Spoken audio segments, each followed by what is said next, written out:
Buenos días a todos. Como ya saben la mayoría de ustedes, me llamo Ana y tengo 3 hijas. 2 de ellas, la mayor y la pequeña, están afectadas de una enfermedad rara que se llama el síndrome Aicardi-Goutieres. Este síndrome se describe por primera vez en el año 1984 por 2 neuropediatras franceses, que luego les ponen el nombre, y lo descubren a raíz de analizar el caso de 8 niños que presentaban unas características en el cerebro especiales, como eran calcificaciones y leucodistrofia.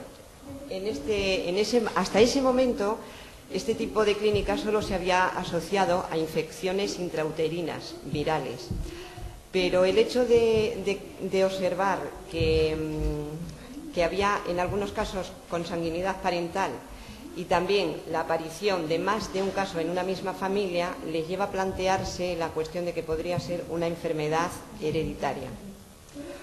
Efectivamente, con el paso del tiempo, como siempre, debido a la investigación, empiezan a descubrir otra serie de características comunes a este tipo de enfermedad y describen unos criterios de inclusión que son un tamaño cerebral normal, un aumento de los leucocitos, tienen un aumento del nivel del interferón, algunos de ellos presentan algunas lesiones cerebrales tipo sabañones en algunas zonas del cuerpo, crisis epilépticas también en algunos casos y procesos febriles asépticos.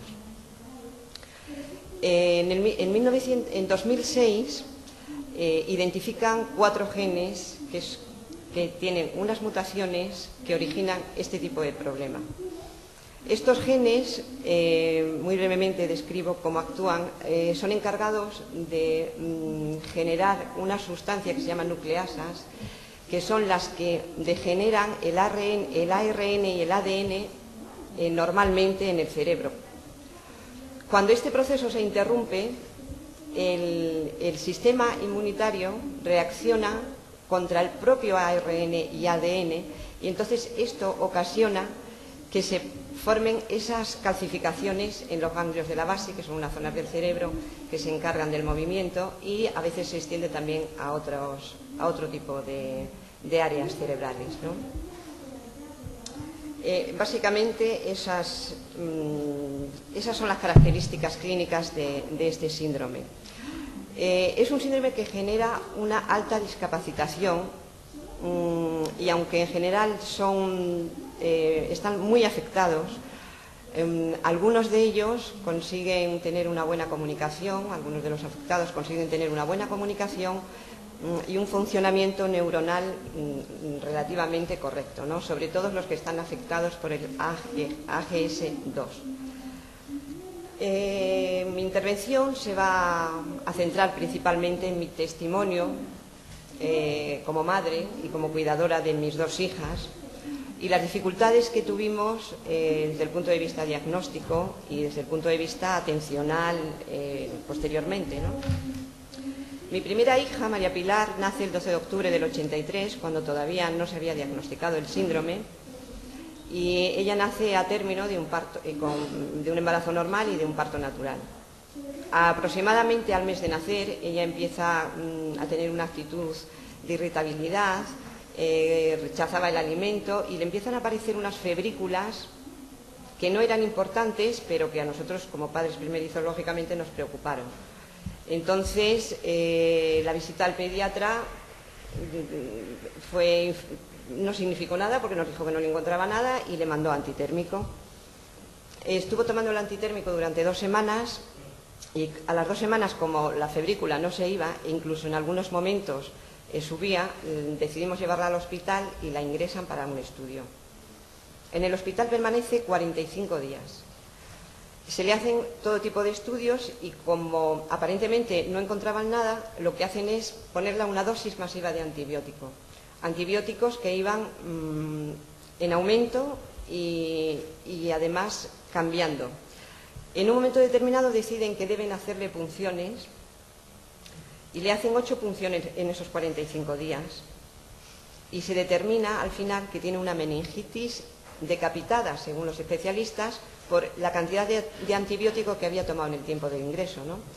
Ella sale del hospital exactamente igual que cuando entró, con los mismos síntomas, con febrícula, pero con ese diagnóstico.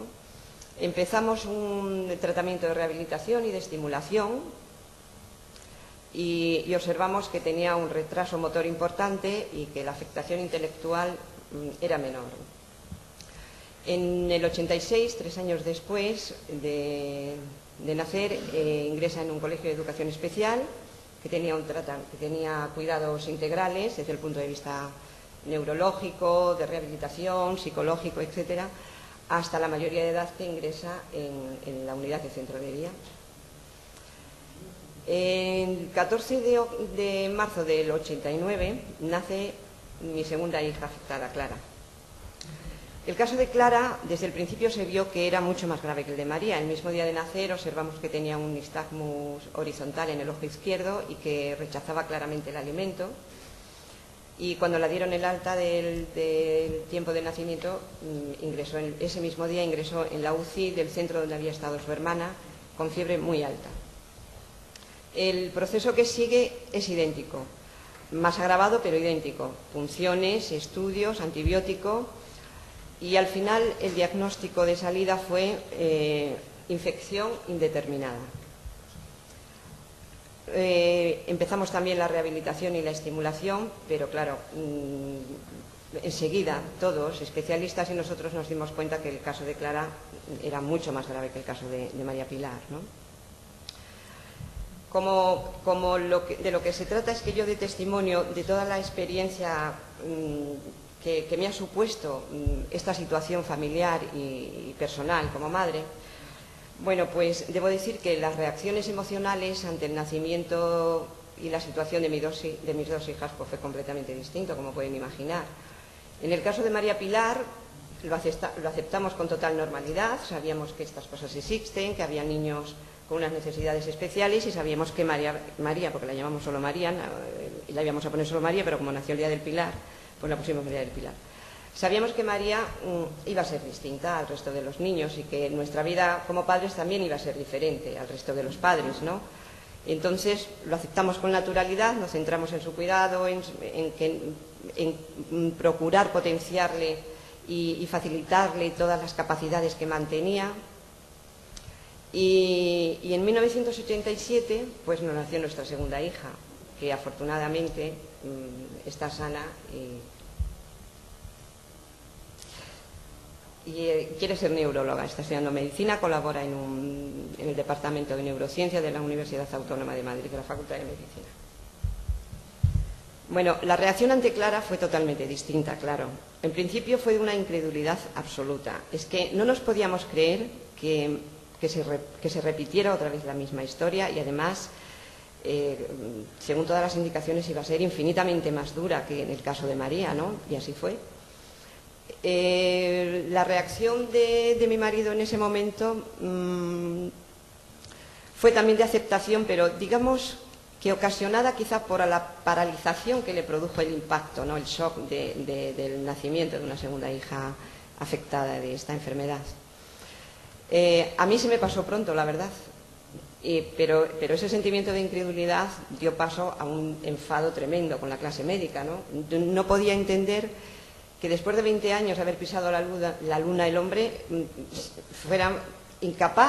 fuera incapaz de diagnosticar ninguna patología. Yo pensaba que cualquier patología, tuviera o no cura, podía ser diagnosticada. Claro, el tiempo, eso era un poco fruto de mi juventud y de mi inexperiencia, ¿no?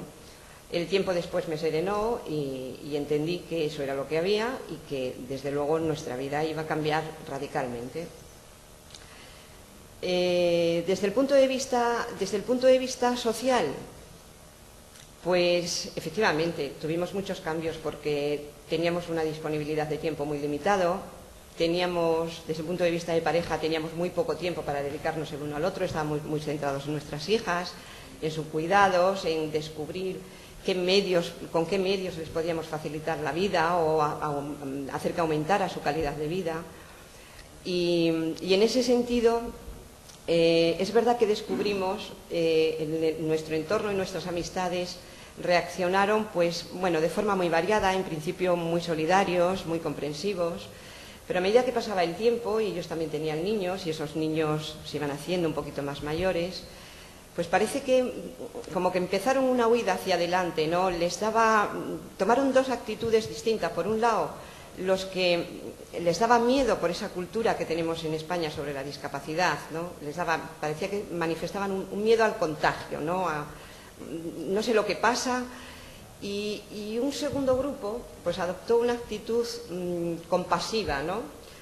Y además se lo transmitía a sus hijos, con lo cual esa situación era dañina en esos momentos para todos, ¿no? Para ellos y para nosotros. Luego pasó el tiempo y efectivamente, cuando estos niños ya crecieron, hemos vuelto a retomar todas las amistades, además de la gente que hemos conocido, que también tiene personas en la familia afectadas como nuestras hijas, ¿no? Las dificultades que hemos encontrado fundamentalmente y los obstáculos que hemos encontrado en los distintos sistemas públicos, pues hombre, evidentemente en el sistema sanitario, lo acabo de describir, la dificultad de diagnóstico, el no saber muy bien qué hacer porque no lo sabían, ni siquiera lo sabían ellos. Y nos encontramos con que, como nadie nos decía nada, pues nos tuvimos que poner a buscar información, sobre todo información internacional, ¿no? Hasta que encontramos una doctora, la doctora Dulin, una neuropediatra que conseguimos a través de los distintos artículos que leíamos. Y esta mujer fue la que nos sugirió que podría ser un síndrome. Previamente le habíamos enviado toda la clínica de las niñas y las pruebas radiológicas. Y ella fue la primera que nos sugirió que podía ser un síndrome Aicardi-Gutiérrez, ¿no? Esto se confirma en 2008 con las pruebas genéticas que la realiza el doctor Crow en la unidad de medicina molecular de Leeds, en Inglaterra. En cuanto al sistema educativo, bueno, pues yo creo que ahí es donde radica fundamentalmente la actitud que vemos en la sociedad con respecto a la discapacidad, ¿no? Si en lugar de educar en la segregación, educáramos en la integración desde el principio, desde que los niños son pequeños, pues posiblemente conseguiríamos dos cosas. La primera, que nuestros hijos se integraran dentro del grupo de su edad, y la segunda, que si los niños desde pequeños empiezan a convivir con personas o con otros niños que son diferentes a ellos, a lo mejor en el futuro, si tienen la oportunidad de encontrarse a nivel personal o familiar con estas circunstancias, el impacto sea menor y su capacidad de reacción sea mayor. Y cuando digo capacidad de reacción, digo ante los poderes públicos, porque es que realmente esto es un problema de los poderes públicos, es un problema nuestro. Y nosotros tenemos la obligación de exigirlo, pero quien nos lo debe solucionar son los poderes públicos, porque podemos contar con una ayuda familiar o con una ayuda social, pero esta ayuda ni es permanente ni es exigible, pero a los poderes públicos sí. Les debemos exigir que se cumplan los derechos de nuestros hijos y que nuestros hijos y nuestros discapacitados en general sean ciudadanos de primera, como todos, como todos. Y fundamentalmente, por problema de tiempo, eso es lo que le quería transmitir, que es muy importante la educación, que eduquemos a nuestros hijos y que los poderes públicos, sobre todo el sistema educativo, se centre en ese punto y que yo creo que sería fundamental y que se producirá un gran cambio en esta cultura de la discapacidad si conseguimos esto. Muchas gracias por estar aquí.